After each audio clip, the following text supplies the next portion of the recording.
Time Enough at Last by Venable. The atomic bomb meant to most people the end. To Henry Bemis it meant something far different, a thing to appreciate and enjoy. For a long time Henry Bemis had had an ambition: to read a book, not just the title or the preface or a page somewhere in the middle. He wanted to read the whole thing, all the way through from beginning to end. A simple ambition, perhaps, but in the cluttered life of Henry Bemis, an impossibility. Henry had no time of his own. There was his wife, Agnes, who owned that part of it that his employer, Mr. Carsville, did not buy. Henry was allowed enough to get to and from work, that in itself being quite a concession on Agnes's part. Also, nature had conspired against Henry by handing him with a pair of hopelessly myopic eyes.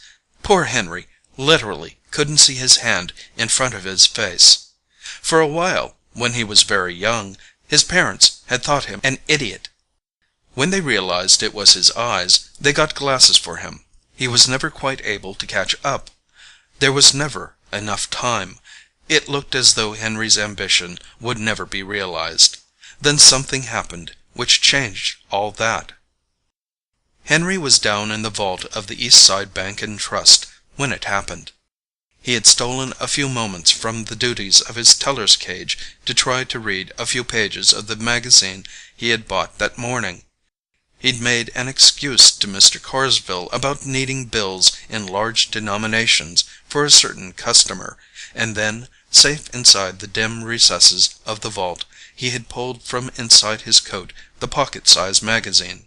He had just started a picture article cheerfully entitled "The New Weapons and What They'll Do to You," when all the noise in the world crashed in upon his eardrums. It seemed to be inside of him and outside of him all at once. Then the concrete floor was rising up at him, and the ceiling came slanting down toward him, and for a fleeting second Henry thought of a story he had started to read once, called "The Pit and the Pendulum." He regretted in that insane moment that he had never had time to finish that story to see how it came out. Then all was darkness and quiet and unconsciousness. When Henry came to, he knew that something was desperately wrong with the East Side Bank and Trust. The heavy steel door of the vault was buckled and twisted, and the floor tilted up at a dizzy angle, while the ceiling dipped crazily toward it. Henry gingerly got to his feet, moving arms and legs experimentally. Assured that nothing was broken, he tenderly raised a hand to his eyes. His precious glasses were intact, thank God. He would never have been able to find his way out of the shattered vault without them. He made a mental note to write Dr. Torrance to have a spare pair made and mailed to him. Blasted nuisance not having his prescription on file locally, but Henry trusted no one but Dr. Torrance to grind those thick lenses into his own complicated prescription. Henry removed the heavy glasses from his face. Instantly the room dissolved into a neutral blur. Henry saw a pink splash that he knew was his hand, and a white blob come up to meet the pink as he withdrew his pocket handkerchief and carefully dusted the lenses. As he replaced the glasses, they slipped down on the bridge of his nose a little. He had been meaning to have them tightened for some time. He suddenly realized, without the radiation actually entering his conscious thoughts, that something momentous had happened, something worse than the boiler blowing up, something worse than the gas main exploding, something worse than anything that had ever happened before. He felt that way because it was so quiet. There was no whine of sirens, no shouting, no running, just an ominous and all-pervading silence. Henry walked across the slanting floor. Slipping and stumbling on the uneven surface, he made his way to the elevator. The car lay crumpled at the foot of the shaft like a discarded accordion. There was something inside of it that Henry could not look at, something that had once been a person, or perhaps Several people. It was impossible to tell now. Feeling sick, Henry staggered toward the stairway. The steps were still there, but so jumbled and piled back upon one another that it was more like climbing the side of a mountain than mounting a stairway. It was quiet in the huge chamber that had been the lobby of the bank. It looked strangely cheerful, with the sunlight shining through the girders where the ceiling had fallen. The dappled sunlight glinted across the silent lobby, and everywhere there were huddled lumps of unpleasantness that made Henry sick as he tried not to look at them. "Mr. Carsville," he called. It was very quiet. Something had to be done, of course. This was terrible, right in the middle of a Monday, too. Mr. Carsville would know what to do. He called again, more loudly, and his voice cracked hoarsely. "Mr. Carsville!" And then he saw an arm and shoulder extending out from under a huge fallen block of marble ceiling. In the buttonhole was the white carnation Mr. Carsville had worn to work that morning, and on the third finger of that hand was a massive signet ring, also belonging to Mr. Carsville.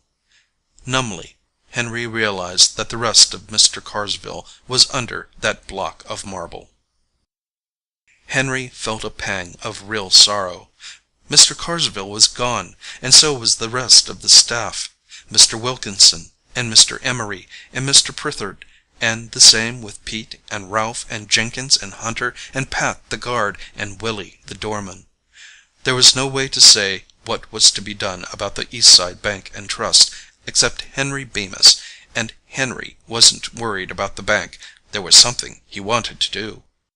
He climbed carefully over piles of fallen masonry. Once he stepped down into something that crunched and squashed beneath his feet, and he set his teeth on edge to keep from retching. The street was not much different from the inside, bright sunlight and so much concrete to crawl over. But the unpleasantness was much, much worse. Everywhere there were strange, motionless lumps that Henry could not look at. Suddenly he remembered Agnes. He should be trying to get to Agnes, shouldn't he? He remembered a poster he had seen that said, "In event of emergency, do not use the telephone. Your loved ones are as safe as you." He wondered about Agnes. He looked at the smashed automobiles, some with their four wheels pointing skyward like the stiffened legs of dead animals. He couldn't get to Agnes now anyway. If she was safe, then she was safe. Otherwise... Of course, Henry knew Agnes wasn't safe. He had a feeling that there wasn't anyone safe for a long, long way, maybe not in the whole state, or the whole country, or the whole world. No, that was a thought Henry didn't want to think. He forced it from his mind and turned his thoughts back to Agnes. She had been a pretty good wife, now that it was all said and done. It wasn't exactly her fault if people didn't have time to read nowadays. It was just that there was the house, and the bank, and the yard. There were the Joneses for bridge, and the Graysons for canasta, and charades with the Bryants, and the television. The television Agnes loved to watch, but would never watch alone. He never had time to read even a newspaper. He started thinking about last night, that business about the newspaper. Henry had settled into his chair, quietly, afraid that a creaking spring might call to Agnes's attention the fact that he was momentarily unoccupied. He had unfolded the newspaper slowly and carefully. The sharp crackle of the paper would have been a clarion call to Agnes. He had glanced at the headlines of the first page. "Collapse of Conference Imminent." He didn't have time to read the article. He turned to the second page. "Solon predicts war only days away." He flipped through the pages faster, reading brief snatches here and there, afraid to spend too much time on any one item. On a back page was a brief article entitled "Prehistoric Artifacts Unearthed in Yucatan." Henry smiled to himself and carefully folded the sheet of paper into fourths. That would be interesting. He would read all of it. Then it came. Agnes's voice. "Henry!" And then she was upon him. She lightly flicked the paper out of his hands and into the fireplace. He saw the flames lick up and curl possessively around the unread article. Agnes continued. "Henry, tonight is the Joneses' bridge night. They'll be here in 30 minutes, and I'm not dressed yet, and here you are, reading." She had emphasized the last word as though it were an unclean act. "Hurry and shave. You know how smooth Jasper Jones's chin always looks, and then straighten up this room." She glanced regretfully toward the fireplace. "Oh dear, that paper. Oh, the television schedule. Oh well, after the Joneses leave there won't be time for anything but the late, late movie, and don't just sit there, Henry. Hurry!" Henry was hurrying now, but hurrying too much. He cut his leg on a twisted piece of metal that had once been an automobile fender. He thought about things like lockjaw and gangrene, and his hand trembled as he tied his pocket handkerchief around the wound. In his mind he saw the fire again, licking across the face of last night's newspaper. He thought that now he would have time to read all the newspapers he wanted to, only now there wouldn't be any more. That heap of rubble across the street had been the Gazette building. It was terrible to think there would never be another up-to-date newspaper. Agnes would have been very upset. No television schedule. But then, of course, no television. He wanted to laugh, but he didn't. That wouldn't have been fitting, not at all. He could see the building he was looking for now, but the silhouette was strangely changed. The great circular dome was now a ragged semicircle, half of it gone, and one of the great wings of the building had fallen in upon itself. A sudden panic gripped Henry Bemis. What if they were all ruined, destroyed, every one of them? What if there wasn't a single one left?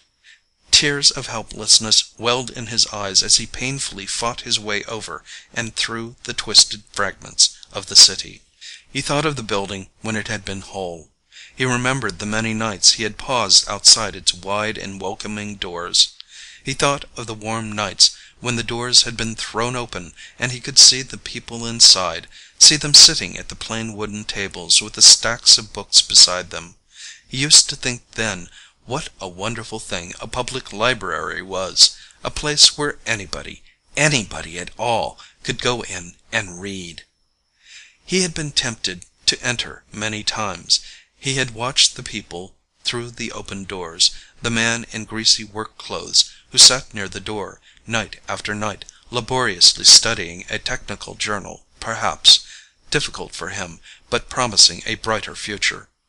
There had been an aged, scholarly gentleman who sat on the other side of the door, leisurely paging, moving his lips a little as he did so, a man having little time left, but rich in time because he could do with it as he chose.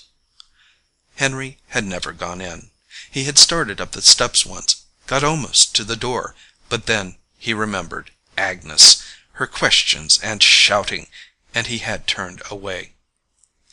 He was going in now, though, almost crawling, his breath coming in stabbing gasps, his hands torn and bleeding. His trouser leg was sticky red where the wound in his leg had soaked through the handkerchief. It was throbbing badly, but Henry didn't care. He had reached his destination. Part of the inscription was still there, over the now doorless entrance. P.U.B. C. L.I.B.R.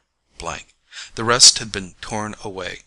The place was in shambles. The shelves were overturned, broken, smashed, tilted, their precious contents spilled in disorder upon the floor. A lot of the books, Henry noted gleefully, were still intact, still whole, still readable. He was literally knee-deep in them. He wallowed in books. He picked one up.